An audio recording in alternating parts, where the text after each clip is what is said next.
Learn English Through Stories K6 PDF. Adapted and modified by Kulwant Singh Sandhu. Contents: Cheeky Charlie. Chapter 4. Flying. Chapter 4. Flying. Last summer, we went on an airplane. I'd been on an airplane loads of times before, of course, but for Charlie, this was eye-poppingly exciting. Airline, he kept shouting at breakfast until Mum told him to sit chach and eat his Cheerios. All the way to the airport, Charlie wriggled and shuffled and shouted and moaned until even Dad said that if Charlie didn't shut up, we'd turn round and go home again. I knew he didn't mean it. He says that all the time, and maybe Charlie knew it too because he started blowing raspberries. We all ignored him, and I looked out of the window. The airport was busier than a supermarket after school. There were grown-ups everywhere, but none of them looked happy about going on holiday. Children were running around, riding on suitcases and lying on trolleys. Mom held on to the back of our jumpers and pulled us close. We joined the back of a big queue that wriggled like a lumpy, grumpy snake towards desk number 68.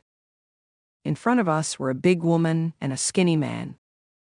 The big woman was sitting on a little wheelie suitcase, her bottom curving down on both sides until it was nearly touching the floor. The case was squished, and the zip was coming undone with a piece of red cloth was sticking out. It reminded me of Magic Melvin, the magician, at my last birthday party. He had pulled a red hanky out of Charlie's ear, but Charlie doesn't like surprises, so he thumped him. Magic Melvin went really red then, just like his hanky, and Dad shouted so loud that some of my friends started crying too. But I was telling you about our trip on the airplane. In front of us, the skinny man took some money from the woman and walked off towards the shops. Charlie couldn't stop staring. "Mummy," he said, pointing. "Mummy, mummy, mummy." "For goodness sake, what is it, Charlie?" "That suitcase is going, is hurting. Please don't sit on me." The woman didn't turn round, but she moved her head a bit, and I could tell she was listening. "Say chach," said Mom. "That's a very rude thing to say about me, Charlie. We don't say things like that. It's not kind or polite." "Mom," I said, "he didn't mean you, he meant—" "Oh, he definitely meant me, Harry," said Mom. She turned to Charlie. "Just wait nicely, and you can have some crisps on the plane." "Crips, crips, crips," said Charlie, and he plonked his bottom on the floor. I told you he was a rude boy. I tried to ignore him. I was just trying to get the wheels to all go in a straight line on our trolley when I heard a very loud, very angry voice. "Look where your kid is done." I looked up. The big lady was standing up now with her hands on her hips. Her face was all crumpled, and on her huge, purple bottom lip, you could see a disgusting bubble of spit. I looked down at Charlie, and at first I thought he was sitting on a rug. Except that this one appeared to be made of knickers. Red pants, blue pants, black pants, stripy pants. Charlie had chosen a pair with spots on like a leopard, and was stretching them over his head. Although he didn't need to stretch them much because they were enormous, like a big spotty tent. You could just see his grinning face through a leg hole. "Charlie," scolded Mom. "Put those back." The big woman snatched her pants back and started to stuff them all through the broken zip. "I'm so sorry," said my mom. "I think he was just being curious." "Charlie, say sorry to the lady." "Sorry, lady," said naughty Charlie, not sounding at all sorry. "People like you need to keep your children under control," said the woman. "Now hang on a second," said Mom. "He was only—" But Dad put his hand on her arm, and in a flash he stepped in front of Mom and scooped Charlie up into his arms. "He's very sorry, and we are too, aren't we, cheeky Charlie?" He smiled his big daddy smile and ruffled Charlie's hair. Later on, as we walked across the tarmac towards the plane, we found ourselves behind the funny couple again. They headed for the front staircase. Mum steered us all towards the back. On board, the seats were nearly full. It cost us 15 quid to get on first, grumbled Dad as we waited for people to sit down. That lot of good that turned out to be. I explained as fast as I could, replied Mum in the voice she uses when she's going to get really cross. If someone had been watching Charlie properly this morning, he wouldn't have put all those knives and forks into my handbag, would he? And then Mummy wouldn't have had to answer all those questions when the security alarm went off. She pulled me to one side. Come on, Harry, let's sit here. We sat down with Dad and Charlie, finding a place several rows further forward. Mum gave me a sweet from her handbag. Shall I give one to the boys? She asked me. I shook my head. No, I agree. These sweets are only for girls. The flight was very long and very boring. Later, after they'd given us our lunch, Mum nudged me. Look at that, she said, smiling. One of the pretty waitresses was talking to Charlie. Dad was looking at the waitress, grinning. Just then she got up to let someone past. It was the big lady. Inside the airplane, she looked bigger than ever.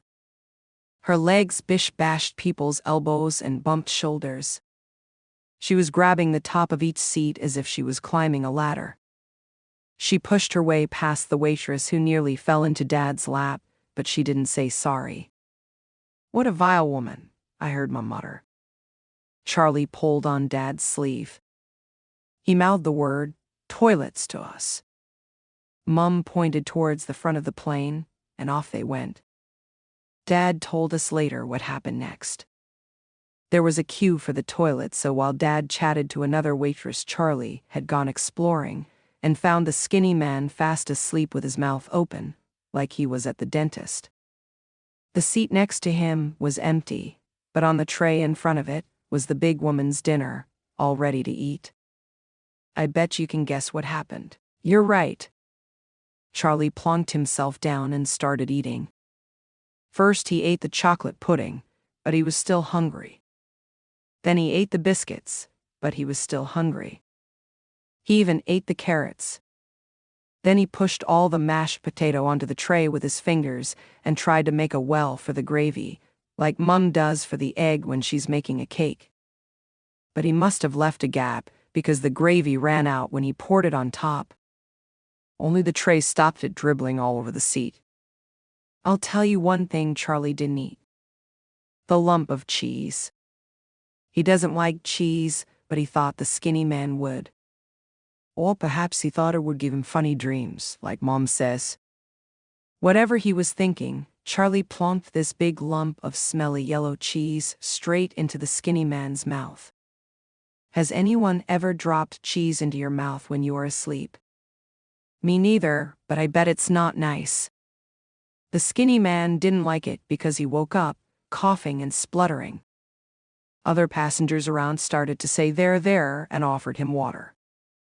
But then he started saying some very rude words, so they said, "Okay, mate, calm down. And I've got children here, do you mind?" And they went back to their dinners. That's when Dad noticed Charlie, smeared with chocolate and mashed potato. Dad did that scoopy-uppy thing again with Charlie, and just in time because the big woman had just returned to her seat. Can you guess how happy she was to find that her dinner was gone? Mum said later that the woman was apoplectic. Can I have a apoplectic? Asked Charlie. What does it mean, Dad? I asked. It means you are very, very angry, said Dad. Very, very, very, very, very, very angry, repeated Charlie. Very, very, very, very. That's enough, Charlie, said Dad, ruffling his hair. You've got us into quite enough trouble already today, your cheekiness. Charlie wasn't listening. How do I know? Because he did one more very naughty thing I'll tell you about before I go and have my tea. It happened when we were waiting for our bags. Dad said he was desperate for a wee, so Mom, Charlie and I waited by the conveyor belt. Have you ever seen one? They're really cool.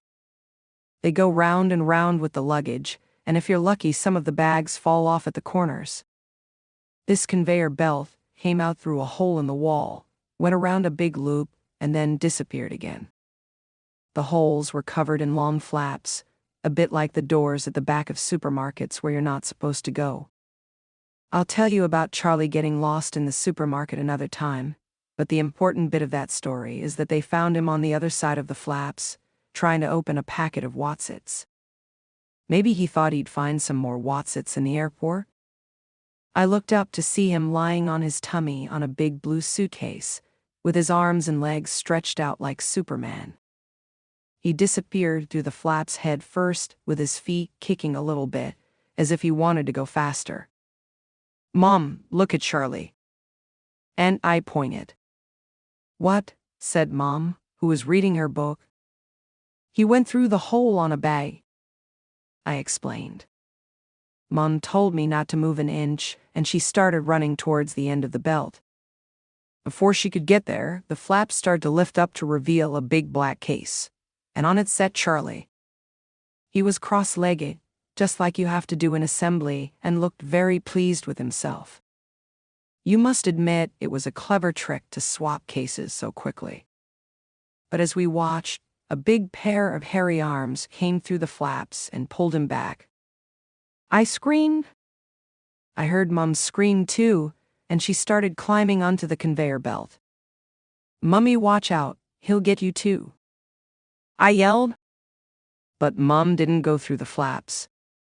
Instead, she climbed right over the belt and was now in the middle of the loop, clambering over all the adverts.